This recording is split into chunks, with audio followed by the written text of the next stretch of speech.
KMIC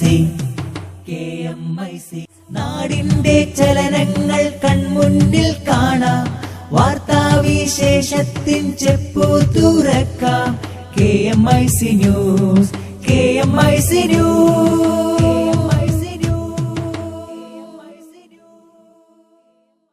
പ്രേക്ഷകർക്ക് KMIC ന്യൂസിലേക്ക് സ്വാഗതം. വാർത്തകൾ വായിക്കുന്നത് ജലീൽ മടവൂർ.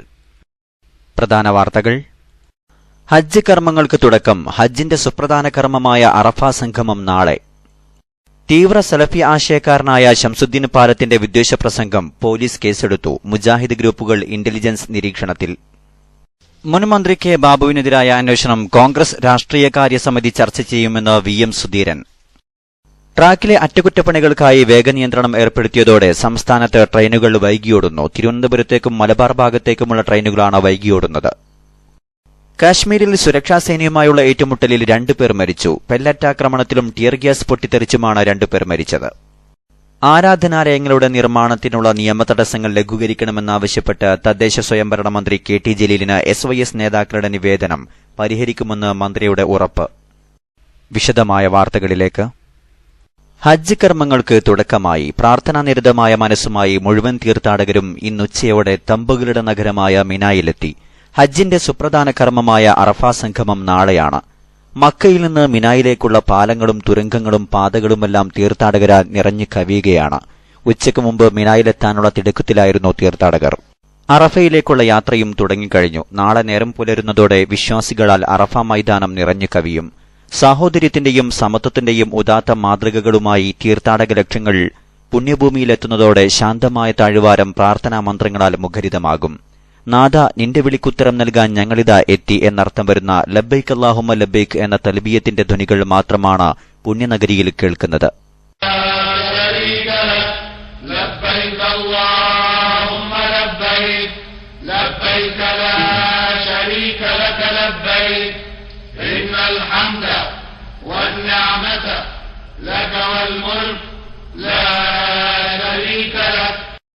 ബസ്സുകളിലും മെട്രോ ട്രെയിനുകളിലുമായിരിക്കും അറഫയിലേക്കുള്ള പ്രയാണം.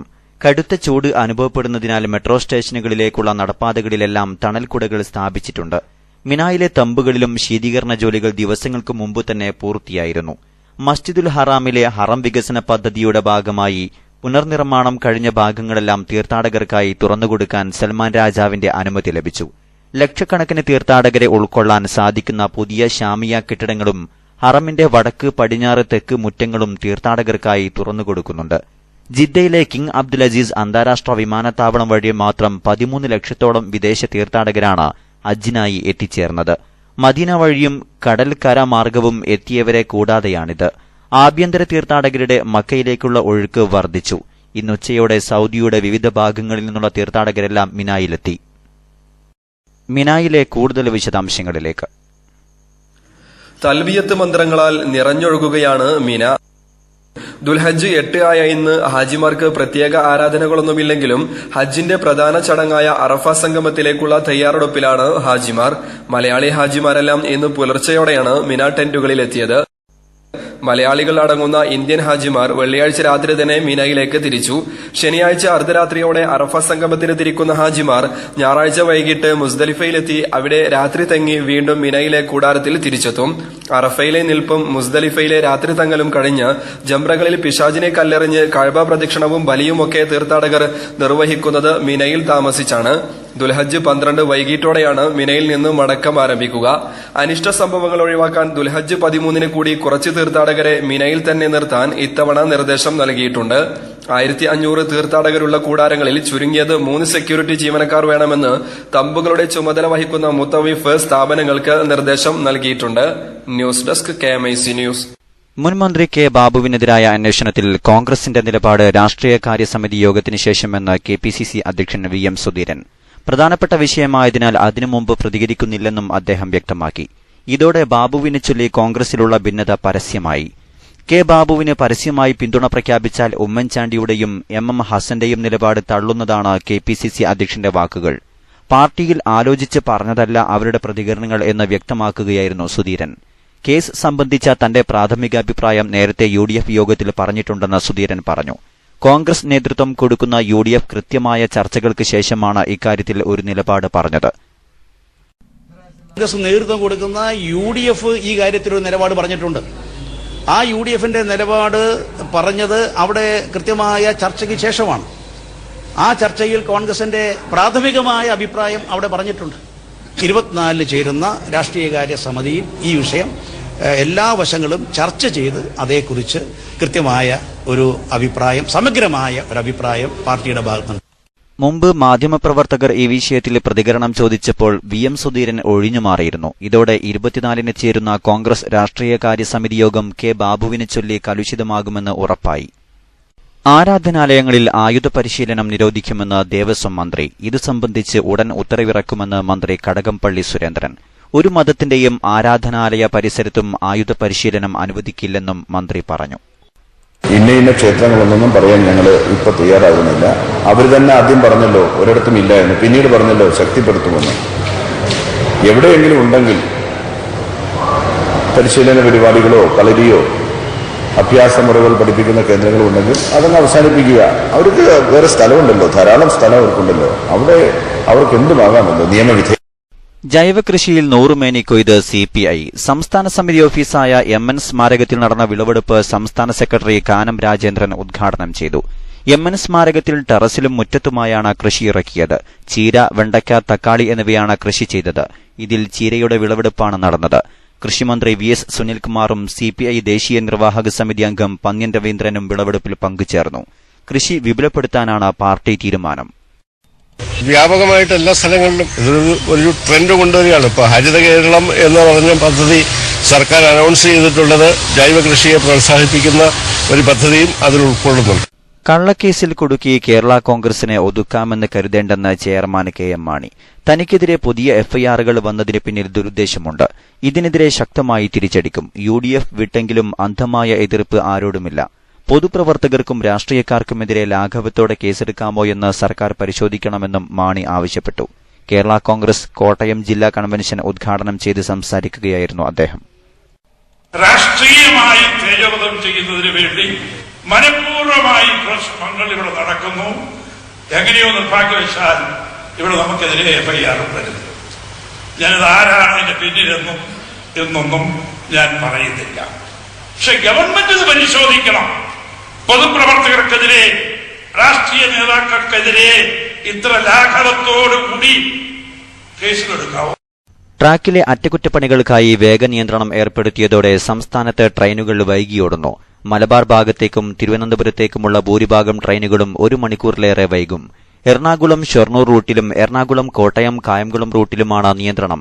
2 ദിവസം കൂടി വേഗനിയന്ത്രണം തുടരുമെന്നും ഓണത്തിനു മുമ്പായി അറ്റകുറ്റപ്പണികൾ തീർക്കാനാണ് ശ്രമമെന്നും റെയിൽവേ അറിയിച്ചു. കാശ്മീരിൽ സുരക്ഷാസേനയുമായുള്ള ഏറ്റുമുട്ടലിൽ 2 പേർ മരിച്ചു. സൌത്ത് കാശ്മീരിലെ അനന്ത്നാഗ് ജില്ലയിൽ പെല്ലറ്റ് ആക്രമണത്തിലും സോഫിയാന താഴ്വരയിൽ ടിയർ ഗ്യാസ് ഷെൽ പൊട്ടിത്തെറിച്ചുമാണ് 2 പേർ മരിച്ചത്. സയർ അഹമ്മദ് ഷെയ്ഖാണ് സുരക്ഷാസേനയുമായുള്ള ഏറ്റുമുട്ടലിൽ ടിയർ ഗ്യാസ് പൊട്ടിത്തെറിച്ച് മരിച്ചത്. ഗുരുതരമായി പരിക്കേറ്റ ഷെയ്ഖിനെ ആശുപത്രിയിലെത്തിച്ചെങ്കിലും മരണപ്പെടുകയായിരുന്നുവെന്ന് ആശുപത്രി അധികൃതർ പറഞ്ഞു. അനന്ത്നാഗ് ജില്ലയിലെ യവാർബട്ടാണ് സുരക്ഷാസേനയുടെ പെല്ലറ്റ് ആക്രമണത്തിൽ കൊല്ലപ്പെട്ടത്.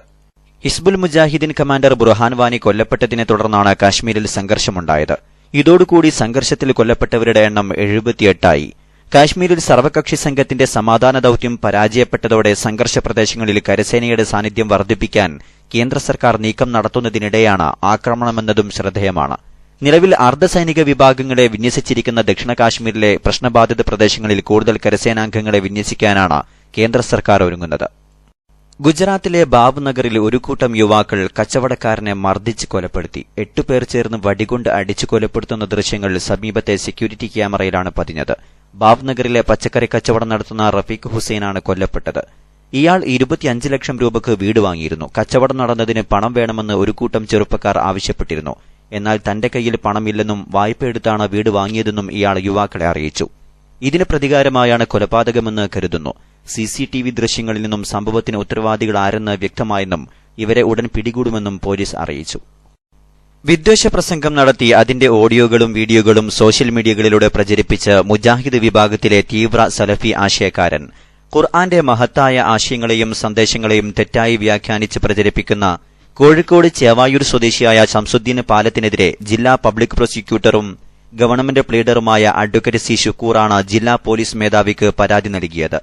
ഇതര മതവിശ്വാസികളോട് ഇസ്ലാം മതവിശ്വാസികൾക്കുള്ള സ്നേഹവും പരസ്പര ബഹുമാനവും ഒഴിവാക്കണമെന്നും മുസ്ലിങ്ങൾ അല്ലാത്തവരോട് ചിരിക്കുന്നതുപോലും മതനിഷിദ്ധമാണെന്ന തരത്തിൽ അതീവ ഗുരുതരമായ പ്രയോഗങ്ങൾ ഉൾപ്പെട്ട ശംസുദ്ദീൻ പാലത്തിന്റെ പ്രസംഗങ്ങൾ സോഷ്യൽ മീഡിയകളിലൂടെ പുറത്തുവന്നതോടെ പ്രതിഷേധം ശക്തമായിരിക്കുകയാണ്. മുജാഹിദ് സലഫി വിഭാഗത്തിന്റെ നിയന്ത്രണത്തിലുള്ള ദഅ്വ വോയ്സ് വെബ്സൈറ്റിലാണ് ശംസുദ്ദീൻ പാലത്തിന്റെ പ്രസംഗം യൂട്യൂബ് വഴി അപ്ലോഡ് ചെയ്തിട്ടുള്ളത്. മുസ്ലിങ്ങൾ മാത്രമുള്ള രാജ്യത്തേക്ക് ഇന്ത്യയിലെ മുസ്ലിങ്ങൾ പോകണമെന്ന ആഹ്വാനവും പ്രസംഗത്തിലുണ്ട്. തീവ്രവാദ സംഘടനയായ ഇസിലിന്റെ ആശയങ്ങൾ പ്രചരിപ്പിച്ച് ഇതര വിശ്വാസക്കാരിൽ വെറുപ്പും വിദ്വേഷവും ഉണ്ടാക്കുന്ന ശംസുദ്ദീൻ പാലത്തിന്റെ 2 പ്രഭാഷണങ്ങളുടെയും യൂട്യൂബ് ലിങ്ക് അടക്കമാണ് അഡ്വക്കേറ്റ് ഷുക്കൂർ ജില്ലാ പോലീസ് മേധാവിക്ക് പരാതി നൽകിയത്. ഈ പ്രഭാഷണങ്ങൾ സോഷ്യൽ മീഡിയ വഴി വ്യാപകമായി പ്രചരിപ്പിക്കപ്പെടുന്നത് ഏറെ ഗൌരവമായി കാണണമെന്നും പരാതിയിലുണ്ട്. ഗവൺമെന്റ് പ്ലീഡറുടെ പരാതിയിൽ കേസെടുത്ത് അന്വേഷണം നടത്താൻ ജില്ലാ പോലീസ് മേധാവി കാസർകോട് ടൌൺ പോലീസിന് നിർദ്ദേശം നൽകിയിരിക്കുകയാണ്. മലപ്പുറം തിരൂർ വളവന്നൂരിലുള്ള അൻസാർ കോളേജിൽ അധ്യാപകനാണ് വിവാദ പ്രാസംഗികനായ ശംസുദ്ദീൻ പാലത്ത്. കേരളത്തിൽ മുജാഹിദ് പ്രസ്ഥാനത്തിന്റെ പ്രചാരക നിരയിലെ പ്രമുഖനായ ശംസുദ്ദീൻ പാലത്ത് മുജാഹിദ് വിഭാഗം 2 പിളർന്നപ്പോൾ ഔദ്യോഗിക വിഭാഗത്തിൽ ഉറച്ചുനിന്ന തീവ്ര സലഫി പ്രചാരകനാണ്. ഇതിനിടെ സലഫി വിഭാഗത്തിന്റെ വിവാദ സന്ദേശമടങ്ങുന്ന മറ്റു ചില പ്രസംഗങ്ങൾ അവരുടെ വെബ്സൈറ്റിൽ നിന്നും നാടകീയമായി അപ്രത്യക്ഷമായിട്ടുണ്ട്. കേരളത്തിലെ ചില ഭാഗങ്ങളിൽ നിന്നും സ്ത്രീകളും കുട്ടികളും അടക്കമുള്ളവരെ ഇസിലിൽ ചേർക്കുന്നതിന് കടത്തിക്കൊണ്ടുപോകാൻ നേതൃത്വം നൽകിയത് മുജാഹിദ് ആശയക്കാരാണെന്ന് നേരത്തെ വ്യക്തമായിരുന്നു. ഇപ്പോൾ ഇസിൽ ആശയം പരസ്യമായി പ്രചരിപ്പിക്കുന്ന തരത്തിൽ പ്രസംഗവും നടത്തിയതോടെ മുജാഹിദ് ഗ്രൂപ്പുകളെല്ലാം പ്രതിക്കൂട്ടിലായിരിക്കുകയാണ്. ഇവരുടെ തുടർന്നുള്ള നീക്കങ്ങൾ ഇന്റലിജൻസ് നിരീക്ഷണത്തിലാണ്. ആൻഡമാൻ ദ്വീപിൽ സംഘടനാ ശക്തി തെളിയിച്ച് SYS നടത്തിയ ആദർശ സമ്മേളനം സമാപിച്ചു. കേരള മുസ്ലിം ജമാഅത്ത് ജനറൽ സെക്രട്ടറി സയ്യിദ് ഇബ്രാഹിം ഖലീലുൽ ബുഖാരി സമ്മേളനം ഉദ്ഘാടനം ചെയ്തു. വിവിധ കേന്ദ്രങ്ങളിൽ സമ്മേളനത്തിന്റെ ഭാഗമായി ചർച്ചാ ക്ലാസുകൾ നടന്നു. 1ാം സ്വാതന്ത്ര്യ സമരത്തിന് ചാലകശക്തിയായതിന് ഡൽഹിയിൽ നിന്ന് നാടുകടത്തപ്പെട്ട് വീരമൃത്യു വരിച്ച അല്ലാമ ഫദ്ലുൽ ഹക്കിന്റെ ദർഗയിൽ ഖലീൽ തങ്ങളുടെ നേതൃത്വത്തിൽ നടന്ന സിയാറത്തോടെയാണ് സമ്മേളനം തുടക്കം കുറിച്ചത്. നേരത്തെ Calicut, Stuart Ganj, model view എന്നിവിടങ്ങളിൽ മതപ്രഭാഷണം നടന്നു. ഹാമിദ് യാസിൻ ജൌഹരി കൊല്ലം, അൽ ഹാഫിൽ മൊയ്നുദ്ദീൻ അലബർ മിസ്ബാഹി ബീഹാർ എന്നിവർ നേതൃത്വം നൽകി. അന്തമാൻ മർക്കസിൽ ഹിഫ്ദുൽ ഖുർആന് ഇതോടനുബന്ധിച്ച് തുടക്കമായി.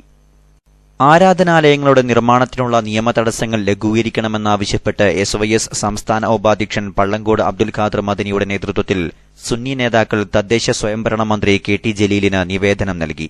സംസ്ഥാനത്ത് പൊതുവെയും കാസർഗോഡ് ജില്ലയിൽ പ്രത്യേകിച്ചും ന്യൂനപക്ഷ വിഭാഗങ്ങൾ ആരാധനാലയം നിർമ്മിക്കുന്നതിനും നിലവിലെ ആരാധനാലയം പുനർനിർമ്മിക്കുന്നതിനും തദ്ദേശ സ്വയംഭരണ സ്ഥാപനത്തിൽ അപേക്ഷ നൽകിയാൽ അനുമതി ലഭിക്കാൻ മാസങ്ങൾ കാത്തിരിക്കേണ്ട ദുരവസ്ഥയുണ്ട്. നിയമങ്ങൾ ലഘൂകരിച്ച് ആരാധനാലയങ്ങൾ നിർമ്മിക്കുന്നതിനും പുനർനിർമ്മിക്കുന്നതിനും അനുമതി നൽകാനുള്ള അധികാരം തദ്ദേശ സ്ഥാപനങ്ങൾക്ക് നൽകാൻ ആവശ്യമായ നടപടി അടിയന്തരമായി സ്വീകരിക്കണമെന്നും മന്ത്രിയോട് നിവേദനത്തിൽ ആവശ്യപ്പെട്ടു. ഇക്കാര്യത്തിൽ ഉചിതമായ തീരുമാനം ഉടൻ കൈക്കൊള്ളുമെന്ന് മന്ത്രി ഉറപ്പു നൽകി. കാഞ്ഞങ്ങാട് ഗസ്റ്റ് ഹൌസിൽ മന്ത്രിയെ സന്ദർശിച്ച നിവേദക സംഘത്തിൽ കേരള മുസ്ലിം ജമാഅത്ത് ജില്ലാ secretary Abdul Hameed Moulavi Alampady, SYS Kanhangad zone president Ashrafi Arangadi തുടങ്ങിയവർ സംബന്ധിച്ചു. അവസാനമായി പ്രധാന വാർത്തകൾ. ഹജ്ജ് കർമ്മങ്ങൾക്ക് തുടക്കം. ഹജ്ജിന്റെ സുപ്രധാന കർമ്മമായ അറഫ സംഗമം നാളെ. തീവ്ര സലഫി ആശയക്കാരനായ ശംസുദ്ദീൻ പാലത്തിന്റെ വിദ്വേഷ പ്രസംഗം പോലീസ് കേസെടുത്തു. മുജാഹിദ് ഗ്രൂപ്പുകൾ ഇന്റലിജൻസ് നിരീക്ഷണത്തിൽ. മുൻ മന്ത്രി കെ ബാബുവിനെതിരായ അന്വേഷണം കോൺഗ്രസ് രാഷ്ട്രീയകാര്യ സമിതി ചർച്ച ചെയ്യുമെന്ന് VM സുധീരൻ. കാശ്മീരിൽ സുരക്ഷാസേനയുമായുള്ള ഏറ്റുമുട്ടലിൽ 2 പേർ മരിച്ചു. പെല്ലറ്റാക്രമണത്തിലും ടിയർ ഗ്യാസ് പൊട്ടിത്തെറിച്ചുമാണ് 2 പേർ മരിച്ചത്. ആരാധനാലയങ്ങളുടെ നിർമ്മാണത്തിനുള്ള നിയമതടസ്സങ്ങൾ ലഘൂകരിക്കണമെന്നാവശ്യപ്പെട്ട് തദ്ദേശ സ്വയംഭരണ മന്ത്രി KT ജലീലിന് SYS നേതാക്കളുടെ നിവേദനം പരിഹരിക്കുമെന്ന് മന്ത്രിയുടെ ഉറപ്പ്. ഇതോടെ KMAC ന്യൂസ് ബുള്ളറ്റിൻ സമാപിക്കുന്നു. വാർത്തകൾ അയക്കേണ്ട വിലാസം kmacnewstime@gmail.com. കൂടുതൽ വാർത്തകൾക്കായി www.sunnyonlineclass.com സന്ദർശിക്കുക. അസ്സലാമു അലൈക്കും വറഹ്മത്തുള്ളാഹി വബറകാതുഹു.